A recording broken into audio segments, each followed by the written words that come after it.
Welcome back to another wonderful day here at the South Texas Skillet. Today we're going to make something that my kids have been asking me to make for probably the last 3 or 4 weeks, and that is our version of homemade pizza pockets. All right, let's get started.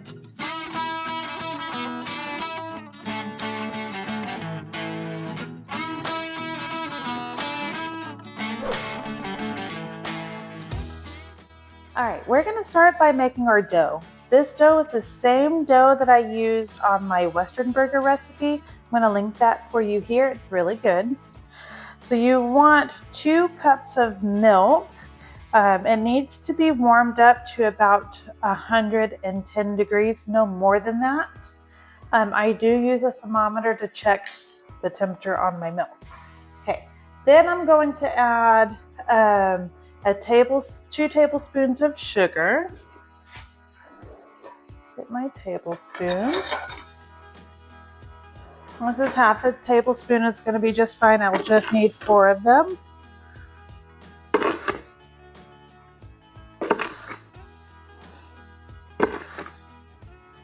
Okay, I'm going to use sugar again in a little bit, so I'm just going to set this aside. And then I need 4.5 teaspoons of yeast.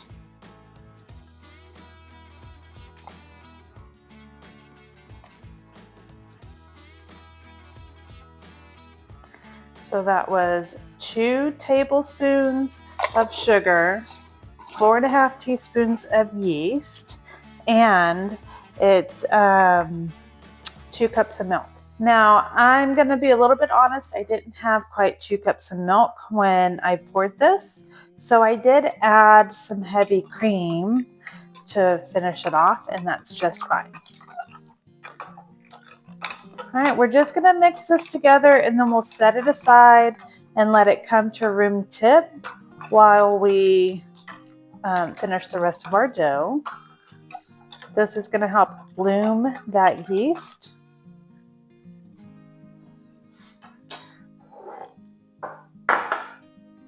All right, and to that, you're going to need a big bowl.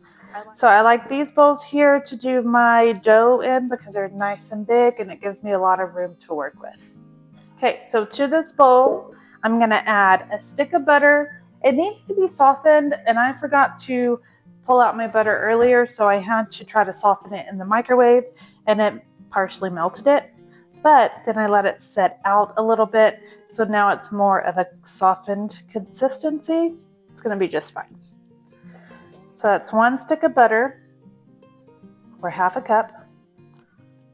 Put that to a bowl, and you're going to add to that 2 eggs. Now I am doubling this recipe to get the amount of dough that I need to make our pizza pockets. If you were just doing dinner rolls, you're going to want to half this recipe. So this is a really delicious roll recipe that I just converted into one that I can stuff with different ingredients. It's really good. All right, I'm just going to get this mixed in really well.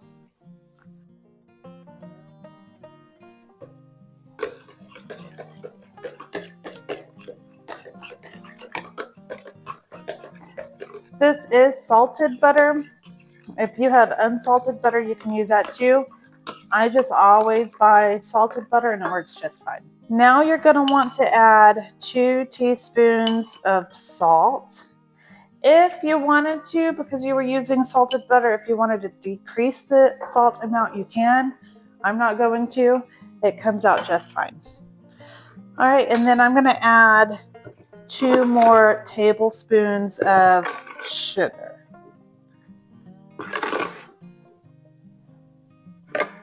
And give this a good mix.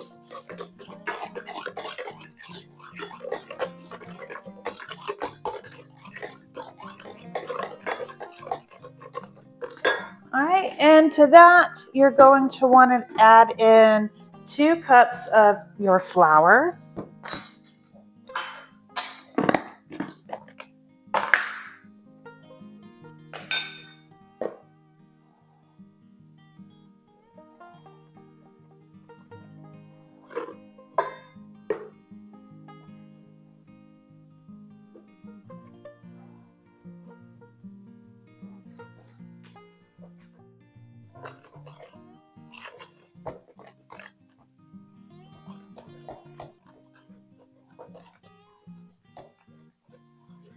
Give this a mix until it's nice and crumbly. It's not going to be completely mixed in yet, and that's fine. This Danish dough whisk makes mixing doughs so much easier by hand. It is my favorite way to do it. Okay, once that is incorporated, you're going to take your milk, and you can see that it has proofed quite a bit. And we're going to pour this in. I'm going to get all that extra stuff out.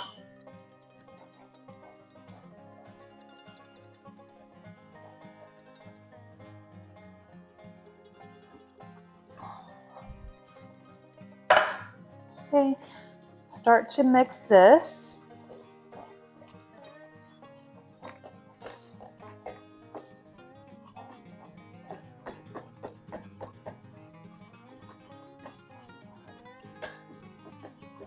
And now you're going to add in the rest of your flour. You need 4 more cups, so it's 6 cups of flour total. And this is just regular all-purpose flour. You could use bread flour. I don't ever buy bread flour. I like to try to keep my pantry as simple as possible. That was 2, 3, and 1 more.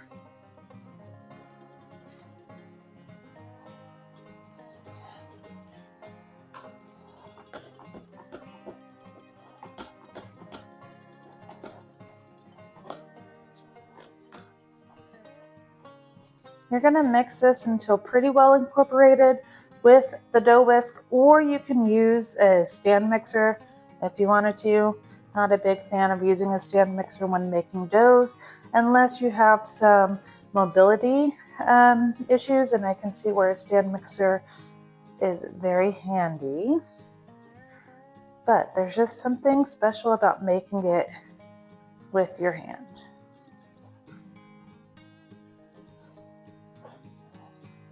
Okay, once your dough looks like this, it's a little bit shaggy. It's starting to come together. You're going to pour it out onto a lightly floured surface.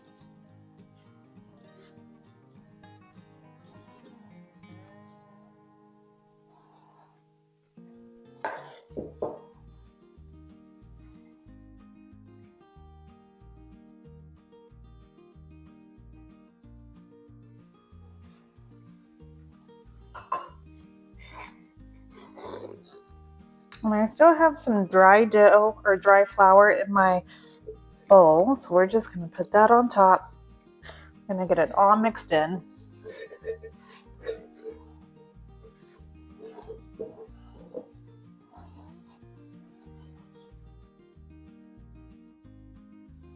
We're going to knead this for about 5 minutes.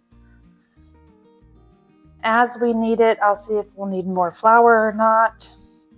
It should come together fairly well though. I've never had an issue making this dough. It's always come out pretty nice.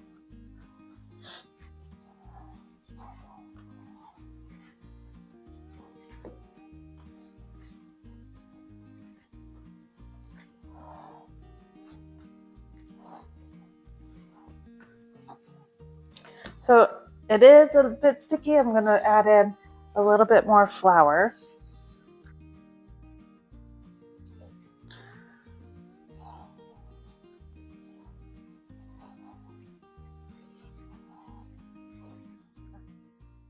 If you don't feel like kneading your dough like this, feel free to buy store-bought frozen dinner rolls. I buy the Rhodes brand and they're really good. They're just not as good as a homemade roll.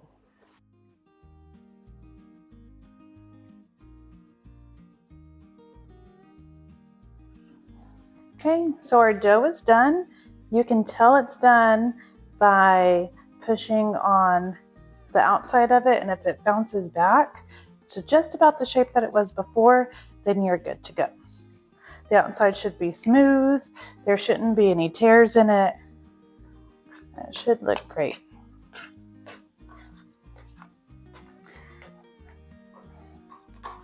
So I did scrape out most of the stuff in my bowl and actually put it into this bread. So we're going to take this and put it directly into that bowl. And then I'm going to cover it. I'll do it with plastic wrap and then a towel, and we'll let it rise for about 2 hours or until it's doubled in size. All right, so our dough has risen. It is double in size. What we're going to do right now is just get our pepperoni ready. I'm going to set this aside. So I use the turkey pepperoni. It's a little bit less greasy. And it comes in the 1-inch circles. Some pepperonis will be even bigger than that. It's too big though for what we're gonna do today. So I'm gonna take them out and we're gonna cut them into fourths so they're ready for when we make our pizza pockets. I'll just take a bunch and stack them. Take that stack and cut it into fourths. Doesn't have to be perfect. Just so the pieces are nice and small to go inside of our pizza pockets.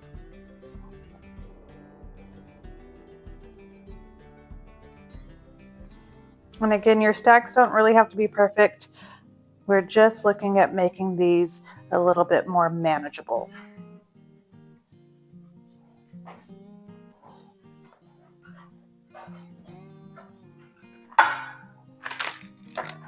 Okay, I do have 2 packages of this pepperoni. It's 5 ounces each, so we're going to do 10 ounces in total.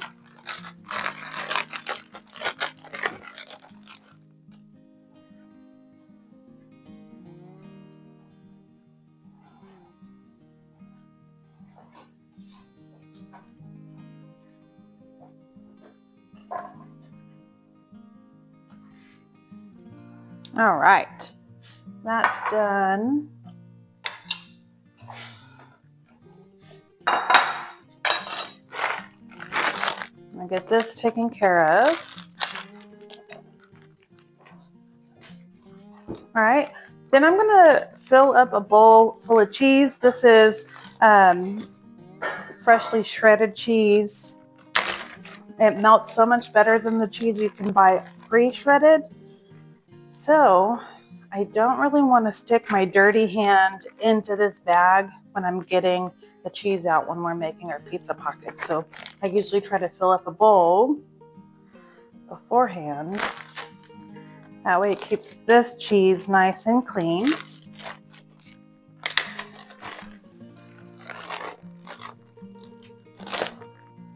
All right, so now basically all we're gonna do is kind of create a little assembly line. We have our pepperoni, our cheese, and we have pizza sauce. You can make pizza sauce if you want to. This is one of the things that I like to do store-bought. So you can punch this bread down.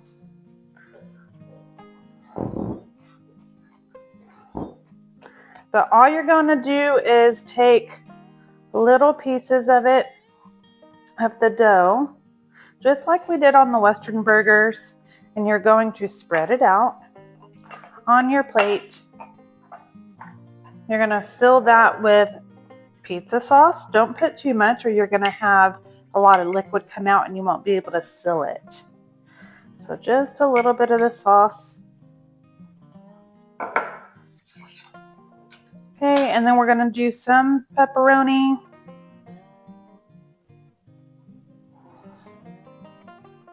And then some cheese. All right, so that's all you do. Then you're going to take this and fold it up on itself. This is honestly the hardest part because if you have any of that sauce come out, it gets the dough very sticky and it's hard to seal it. Okay. There we go. Pinch your edges together. And it's okay if it's not perfectly round. You can kind of squish it to make it round if you want to. We don't care. And then you're going to put it on your baking tray. These are my big baking trays. I can fit so many more pizza pockets on this than I can a normal sized tray.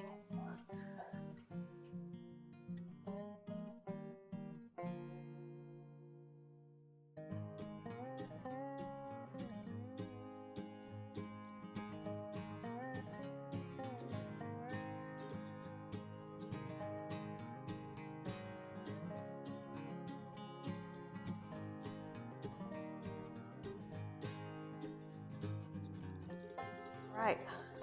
So I was able to make 27 pizza pockets.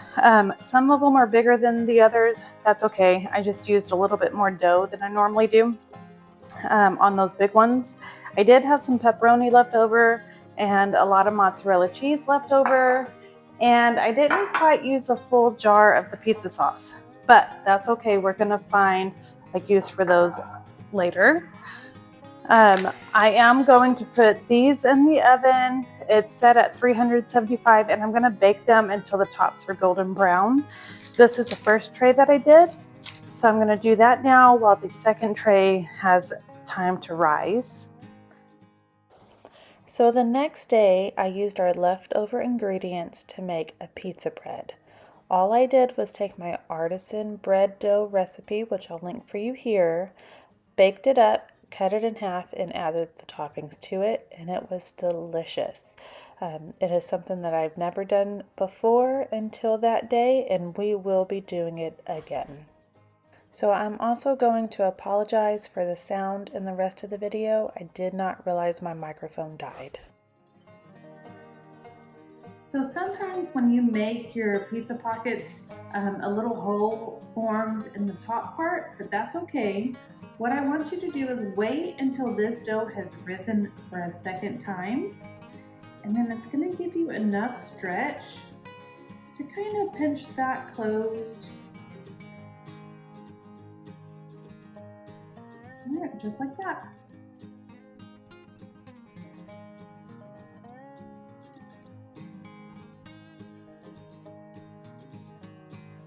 All right, so these have been in the oven for about 30 minutes.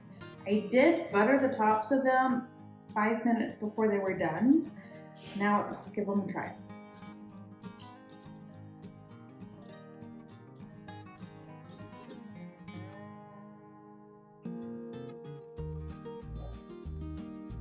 And those are good. Those are so much better than the store-bought pizza pockets that you'll buy. They have amazing flavor. This bread is nice and soft. My kids actually prefer this than any store-bought pizza pocket that's out on the market right now. And in fact, they ask me for this recipe almost every week. This recipe is also very good to freeze. You can make a whole bunch of it and then freeze it, and you can reheat it in the microwave or in the oven if you wanted to. We've done that in the past. The problem we tend to have is we can never make enough to have enough leftovers to freeze. If you would like a good dessert to pair with this recipe, you can click the link here.